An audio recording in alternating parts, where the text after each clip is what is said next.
মুনমুনের রান্নাঘরে তোমাদের সবাইকে জানাই আরও একবার স্বাগত। আজকে আমি বানাচ্ছি ছানার কোপ্তা। তবে ছানার এই কোপ্তাগুলো অনেকেই জানো, অনেকেই বাড়িতে কিন্তু তৈরি করো। তবে সবাই কিন্তু আমাকে জিজ্ঞেস করে, দিদি এই যে ছানার বড়াগুলোর ভেতরটা অনেক সময় শক্ত হয়ে যায়। আর আজকেই আমি তোমাদেরকে দেখিয়ে দেব কিভাবে ছানার বড়াগুলো বানালে ছানার বড়াগুলো হবে একেবারে নরম তুলতুলে। চলো তাহলে দেখে নেওয়া যাক। এরপর জন্য আমি নিয়ে নিয়েছি ছানা, প্রায় 500 গ্রাম মতো দুধকে আমি বাড়িতে ফাটিয়ে নিয়েছি। ফেটিয়ে নিয়ে এই ছানাটা তৈরি করেছি। তোমরা কিন্তু বাজার থেকেও কিনতে পারো, তবে বাড়ির তৈরি ছানার টেস্টই কিন্তু আলাদা।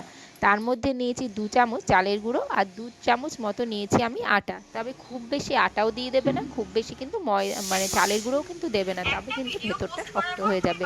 সামান্য নিয়েছি লবণ, নিয়েছি চিনি, আর অল্প নিয়েছি সামান্য ধনে গুঁড়ো, আর একটু সামান্য টেস্টের জন্য নিয়েছি গরম মশলা গুঁড়ো। একসাথে যখনই বানাবে তখন চালের গুঁড়ো আর ময়দাটা কিন্তু একেবারে অল্প দিবে। ছানার ভাগ কিন্তু অনেকটাই বেশি থাকবে। আর আমরা যে ছানাটা করি মেখে নেবে, ছানার বড়াটা নরম করে আমি ছানাগুলো কিন্তু মাখিয়ে নিয়েছি। চালের গুঁড়োটা একটু বেশি করে দিয়ে দিই, যার জন্য কি হয় আমাদের ছানার বড়াগুলো ভীষণ শক্ত হয়ে যায়।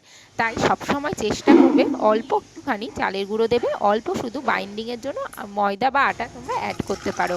এইভাবে বড়াগুলো কিন্তু গোল গোল করে গড়ে নিয়ে কড়াইতে তেল গরম করবে, করে নিয়ে সবগুলো বড়া একটা একটা করে লাল করে ভেজে নেবে। দেখো বড়াগুলো ভাজার সময় দেখবে কতটা ফুলে উঠেছে, আর খেতে খেতে তার তো তুলনাই হয় না। এই যে ছানার বড়া কোপ্তা কারি প্রত্যেকের কিন্তু আমার ভীষণ প্রিয়।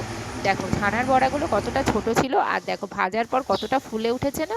এইভাবে এই ট্রিক্স ফলো করে তোমরা কিন্তু একটা কথা তো বলতে ভুলে গেছি, আমার রেসিপিগুলো তোমাদের যদি ভালো লাগে তাহলে একটু লাইক শেয়ার সাবস্ক্রাইব করে দিতে ভুলে যেও না। এইবার একটুখানি মশলা বানিয়ে নিই। তার জন্য নিয়ে নিয়েছি টমেটো। টমেটোটাকে কুচি কুচি করে, খুব বেশি কুচি করব না যেহেতু এটা একটা পেস্ট বানাবো, এইভাবে একটু টুকরো টুকরো করে কেটে নেব, আর মুখের কাছটা একটুখানি কেটে ফেলে দেব।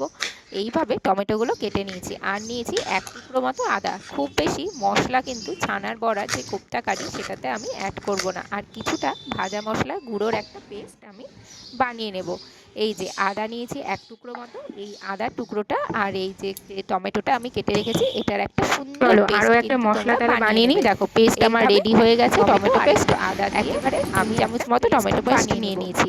আর একটা বাটিতে আমি নিয়ে নিয়েছি 1 চামচ তৈরি করে নিতে হবে। 1 চামচ নিয়েছি গরম মশলা গুঁড়ো, একটু সামান্য পরিমাণে নিয়েছি হলুদ, একটু নিয়েছি লঙ্কার গুঁড়ো, তোমরা চাইলে দিতেও পারো নাও দিতে পারো, একটু নিয়েছি ধনে গুঁড়ো, আর দিয়েছি সামান্য পরিমাণে জল। এই দিয়ে একটা ব্যাটার আমি কিন্তু বানিয়ে নেবো। ব্যাটার বলতে মশলাটা একটু জলে ভিজিয়ে রাখতে হবে, কারণ যেহেতু আমি এখানে গুঁড়ো মশলা অ্যাড করছি, গুঁড়ো মশলা কিন্তু সব সময় যখনই দেবে আলাদা একটা বাটিতে করে মশলাটা দিয়ে দেবে, দিয়ে নিয়ে তারপরে একটু জল দিয়ে কিছুক্ষণ ভিজিয়ে রেখে দেবে, তাতে মশলাটা ভীষণ নরম হয়ে যাবে। এইবার একটু গরম মশলা আর তেজপাতা ফোড়ন দিয়ে টমেটোর যে পেস্টটা বানিয়েছি সেই পেস্টটা কিন্তু দিয়ে মশলাটা ভালো করে ভেজে নেব। আর এই যে আগে থেকে যে মশলাটা বানিয়ে রেখেছিলাম সেই মশলাটাও কিন্তু আমি দিয়ে দিচ্ছি। এইভাবে তোমরা যদি গুঁড়ো মশলাগুলো গল্প করতে করতে মশলা রেডি, একেবারে তেল বেরিয়ে এসেছে। এইবার দিয়ে দেবো বড়াগুলো, লাগবে না। আর এটা হলো আজকের রেসিপি, তোমাদের কাছে কিছুক্ষণ ফুটিয়ে নেব। তবে তোমরা কিন্তু মশলা যদি দাও কিন্তু বলবে না যে তোমরা শিলে বেটে ভেঙে যাবে, মশলা বেটেছো না গুঁড়ো মশলা দিয়ে রান্না করেছো। প্রত্যেকটা বড়া খেতে কিন্তু খুব ভালো হয়েছিল। আর দেখো 10 মিনিট পর আমার রান্না একেবারে রেডি। গরম ভাত হোক কিংবা লুচি, যাই কিছুর সাথে এই যে ছানার কোপ্তা কারি আমাদের ভীষণ প্রিয়। খুব বেশি মশলাও কিন্তু আমি এতে দিইনি, সামান্য একটু গুঁড়ো মশলা অ্যাড করেছি। তোমরা চাইলে এর মধ্যে কাজু বাদাম বাটা, পোস্ত বাটা সব দিতে পারো, কিন্তু আমি আজকে কিছুই দিইনি। একদম সিম্পল ওয়েতে একেবারে সুন্দরভাবে তৈরি করে নিয়েছি এই আমাদের ছানার কোপ্তা কারি। দেখো কালারটা শুধু জাস্ট দেখো, দেখেই কিন্তু খেতে মন চাইবে। আর আমার রান্নাগুলো তোমাদের কেমন লাগছে একবার বলো দেখি কমেন্ট বক্সে।